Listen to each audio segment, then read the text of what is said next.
പിതാവിന്റെയും പുത്രന്റെയും പരിശുദ്ധാത്മാവിന്റെയും നാമത്തിൽ ആമേൻ. എന്റെ പ്രിയപ്പെട്ടവരെ, ഇന്ന് മാർച്ച് 4 ബുധനാഴ്ച. അമ്മേ പരിശുദ്ധ അമ്മേ, അമ്മേ പരിശുദ്ധമേ, ദൈവമാതാവേ, കൃപാസനത്തിലൂടെ ഞങ്ങൾക്കും ഞങ്ങളുടെ ദേശത്തിനും അമ്മ മധ്യസ്ഥം തേടി തന്ന എല്ലാ അനുഗ്രഹങ്ങൾക്കും കൃപകൾക്കും ഞങ്ങളിപ്പോൾ ഹൃദയം നിറഞ്ഞ നന്ദി പറയുന്നു.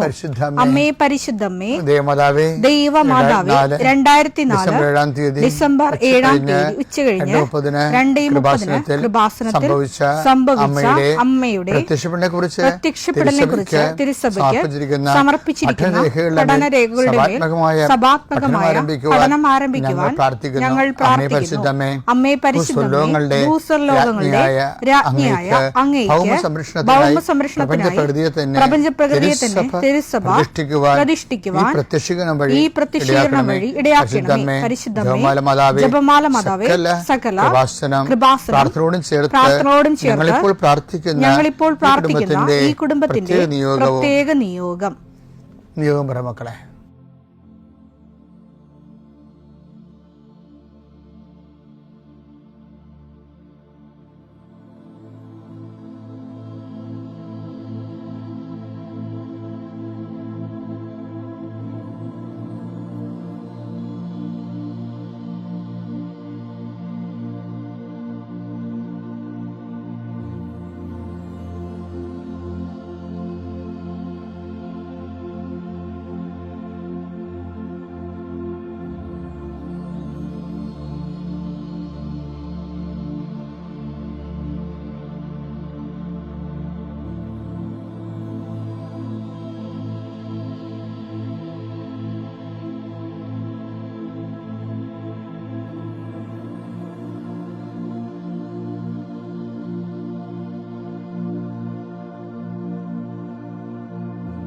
അമ്മയുടെ പ്രത്യക്ഷീകരണത്തിന്റെ ഈ അനുഗ്രഹവേളയിൽ ഞങ്ങൾക്ക് സാധിച്ചു തരുവാൻ കനിയണമേ. ആമേൻ. വിശ്വാസ പ്രമാണം. സർവശക്തനായ പിതാവും ആകാശത്തിന്റെയും ഭൂമിയുടെയും സൃഷ്ടാവുമായ ദൈവത്തിൽ ഞാൻ വിശ്വസിക്കുന്നു. അവിടുത്തെ ഏകപുത്രനും ഞങ്ങളുടെ കർത്താവുമായ ഈശോമിശിഹായിലും ഞാൻ വിശ്വസിക്കുന്നു.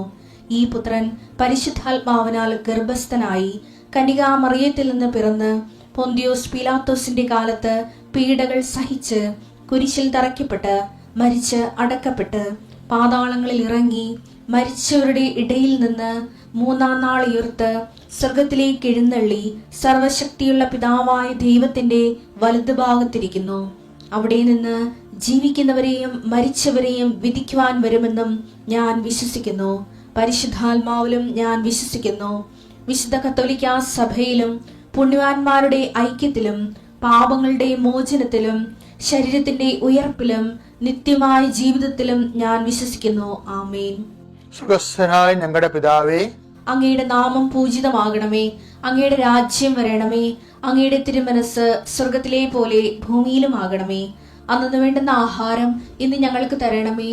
ഞങ്ങളോട് തെറ്റ് ചെയ്യുന്നവരോട് ഞങ്ങൾ ക്ഷമിക്കുന്നത് പോലെ ഞങ്ങളുടെ തെറ്റുകൾ ഞങ്ങളോടും ക്ഷമിക്കണമേ. ഞങ്ങളെ പ്രലോഭനത്തിൽ ഉൾപ്പെടുത്തരുതേ, തിന്മയിൽ ഞങ്ങൾ രക്ഷിക്കണമേ. ആമേൻ. നന്മ നിറഞ്ഞ മറിയമേ, സ്വസ്തി. കർത്താവ് അങ്ങയുടെ കൂടെ സ്ത്രീകളിൽ അങ്ങ് അനുഗ്രഹിക്കപ്പെട്ടവളാകുന്നു. അങ്ങയുടെ ഉദരത്തിൻ ഫലമായി ഈശോ അനുഗ്രഹിക്കപ്പെട്ടവനാകുന്നു. പരിശുദ്ധ മറിയമേ, തമ്പുരാന്റെ അമ്മേ, പാപികളായ ഞങ്ങൾക്ക് വേണ്ടി ഇപ്പോഴും ഞങ്ങളുടെ മരണസമയത്തും തമ്പുരാനോട് അപേക്ഷിക്കണമേ. ആമേൻ. എന്റെ കർത്താവിന്റെ ഉന്നതമായ നാമത്തിൽ സഭയുടെ അധികാരത്തിൽ കുരിശിന്റെ അടയാളത്തിൽ ദൈവത്തിന്റെ ശക്തിയാൽ 39-40 വർഷം ഞാൻ അർപ്പിച്ച കൃപാനയുടെ യോഗ്യതയാൽ കൃപാസനത്താറെ ജീവനോടെ പ്രത്യക്ഷപ്പെട്ട പരിശുദ്ധ അമ്മയുടെ മാധ്യസ്ഥത്തിലെ ഞാൻ ഓരോ കുടുംബത്തെ ആശ്രയിച്ച് പ്രാർത്ഥിക്കുന്നു. ദൈവത്തിലെ നിന്റെ കയ്യിരിക്കുന്ന എല്ലാ വസ്തുക്കളുടെ പ്രമാണങ്ങൾ കയ്യിലുണ്ടെങ്കിൽ എടുക്കുക, സർട്ടിഫിക്കറ്റുകളുണ്ടെങ്കിൽ എടുക്കുക, എവിടെയും കൊടുക്കാനുള്ള ആപ്ലിക്കേഷൻസ് ഉണ്ടെങ്കിൽ എടുക്കുക. ദൈവത്തിലെ നീ എവിടെയെങ്കിലും പോകുന്നുണ്ടെങ്കിൽ നിന്റെ പാസ്പോർട്ടോ വിസയുടെ കോപ്പിയോ എയർ ടിക്കറ്റോ എന്താണ് നിന്റെ കയ്യിലുള്ളത്, എടുക്കുക. ദൈവത്തിലെ എവിടെയും കൊടുക്കാനുള്ള ആപ്ലിക്കേഷൻസ് ഉണ്ടെങ്കിൽ അത് എടുക്കുക.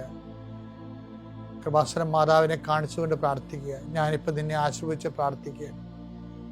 കർത്താവെ, സിവിൽ പോയിന്റ് കുറഞ്ഞതിൻ്റെ പേര് ജോലി കിട്ടാത്തവരുണ്ട്, ജപ്തിയാകാൻ പോകുന്നവരുണ്ട്. ആ പത്രങ്ങളെല്ലാം രേഖകളെല്ലാം നിന്റെ നാമത്തെ ഞാൻ ആശീർവദിക്കാൻ പോവുകയാണ്. കർത്താവ്, രേഖകൾ കയ്യിലില്ല, പക്ഷെ മനസ്സിൽ ആ രേഖ ഓർത്ത് പ്രാർത്ഥിക്കുന്നുണ്ട്. ഇപ്പം എടുക്കാൻ പറ്റാത്ത ആ രേഖ എൻ്റെ കയ്യിലുണ്ടായിരുന്നെങ്കിൽ എന്ന് ആഗ്രഹിച്ച് വിഷമിക്കുന്നവരുണ്ട്. കർത്താവെ, ആ രേഖ എവിടെയാണ് ഇരിക്കണത്? അവിടെ നിന്റെ തിരുമുറിവാർന്ന് വലത് കരുത്താൻ ആ രേഖയെ സ്പർശിക്കണമേ. മാതാവിൻ്റെ മധ്യസ്ഥത്തിൽ പ്രാർത്ഥിക്കുന്നു. അവരെന്താണ് ഉദ്ദേശിക്കുന്നത്, അതുകൊണ്ട് അത് നിറവേറാൻ കർത്താവ് അനുവദിക്കട്ടെ. കർത്താവ്, ജോലി നഷ്ടപ്പെട്ടു പോരണവരെ, ഉപേക്ഷിച്ച് പോണവരെ, ആ രാജ്യത്ത് ജീവിക്കാൻ പറ്റാതെ പോണവരെ, പരീക്ഷയെ ഒരുങ്ങിക്കൊണ്ടിരിക്കുന്ന മക്കളെ, പരീക്ഷയുടെ ഹോൾ ടിക്കറ്റ് കയ്യിലുണ്ടെങ്കിൽ മക്കൾ എടുക്കുക. അല്ലെങ്കിൽ നിങ്ങളത് മനസ്സിൽ ഓർക്കുക. പഠിക്കാൻ പറ്റാത്ത വിഷയങ്ങളുണ്ട്, ആ വിഷയവുമായി ബന്ധപ്പെട്ട വിഷയങ്ങൾ മക്കൾ കയ്യിലെടുക്കുക. എൻ്റെ കർത്താവിൻ്റെ ഉന്നതമായ നാമത്തിൽ, സഭയുടെ അധികാരത്തിൽ, കുരിശിൻ്റെ അടയാളത്തിൽ, ദൈവത്തിൻ്റെ ശക്തിയാൽ നിൻ്റെ എല്ലാ ജീവിത തടസ്സങ്ങളെയും, നീ ആഴ്ച നേരിടാൻ പോകുന്ന മുഴുവൻ ദോഷങ്ങളെ ഈശോനാമത്തിൽ ബന്ധിക്കുന്നു. പിതാപുത്രനും പരിശുദ്ധാത്മാശ്വര നീക്കുവാമേ. എൻ്റെ പ്രിയപ്പെട്ടവർ, ഞാൻ ഇന്നലെ നിങ്ങളോട് പറഞ്ഞില്ലേ, ഒരു കാര്യം നമുക്ക് ചെയ്യാൻ പറ്റാതെ ഇടം വരുമ്പോൾ അതിൻ്റെ അർത്ഥം എന്താണ്? അത് നമ്മൾ ചെയ്യാനുള്ളതല്ല, അത് ദൈവം ചെയ്യാനുള്ളതാണ്. അതുകൊണ്ട് അമ്മയും വിളിച്ചുകൊണ്ട് ദിവ്യകാരുണ്യത്തിൽ പോകണമെന്നല്ല ഇന്നലെ പറഞ്ഞത്. ഇനി ഈശോ ഇങ്ങനെയുള്ള എടുത്താൽ പൊങ്ങാത്ത കാര്യം എങ്ങനെ ചെയ്യണമെന്ന് ഈശോ പറയുന്നുണ്ട്. അതെന്താണ്? അപ്പനെ കൊണ്ട് ജയിക്കണമെന്ന് ഈശോ പറയണത്.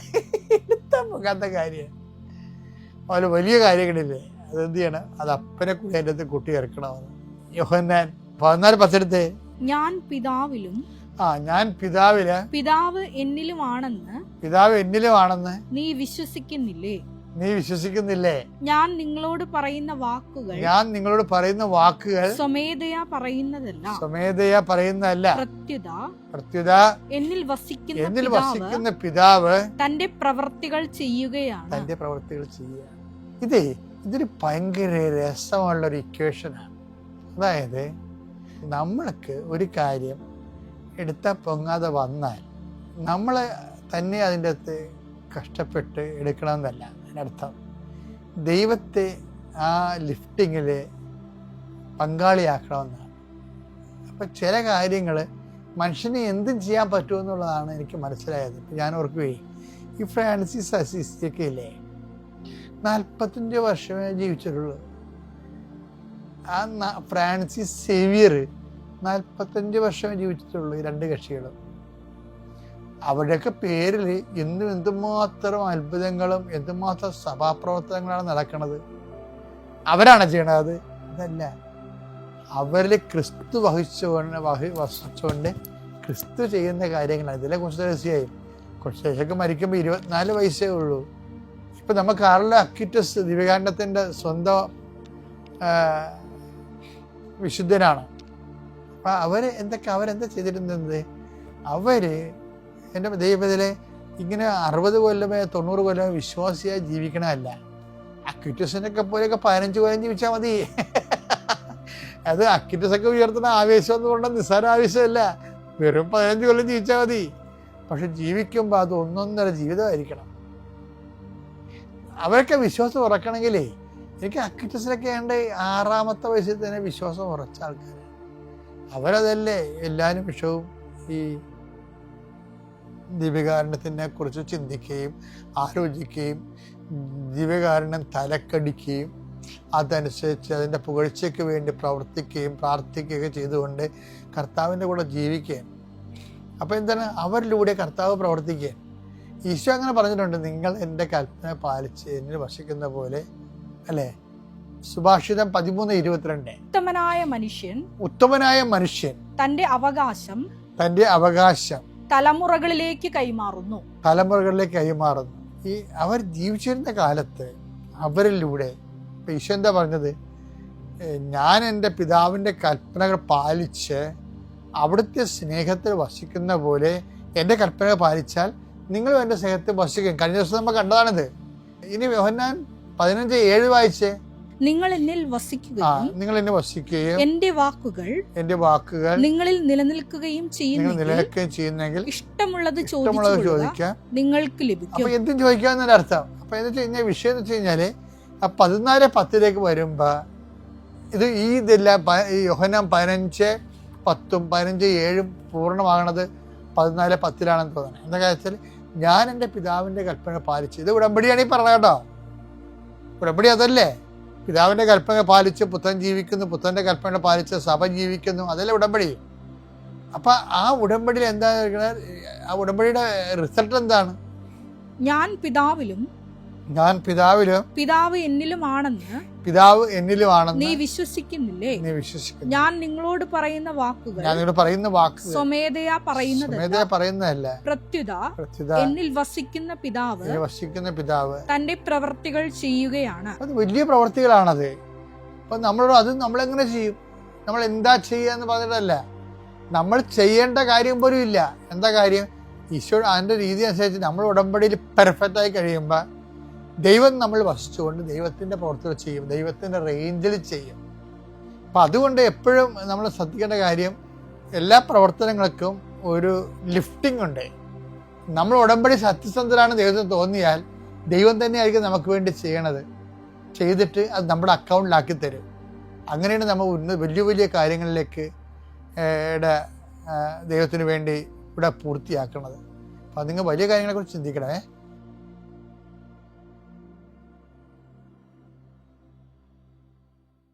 അത്യപൂർവ ദൈവാനുഭവങ്ങൾ ഇനി നിങ്ങൾക്കും സ്വന്തം. ഈ യൂട്യൂബ് ചാനൽ ഇതുവരെ സബ്സ്ക്രൈബ് ചെയ്തിട്ടില്ലെങ്കിൽ ഇപ്പോൾ തന്നെ സബ്സ്ക്രൈബ് ചെയ്യുക. ഈ വീഡിയോ ഇപ്പോൾ തന്നെ നിങ്ങളുടെ സുഹൃത്തുക്കൾക്ക് ഷെയർ ചെയ്തുകൊണ്ട് കർത്താവിന്റെ പ്രേക്ഷിതരാകുക.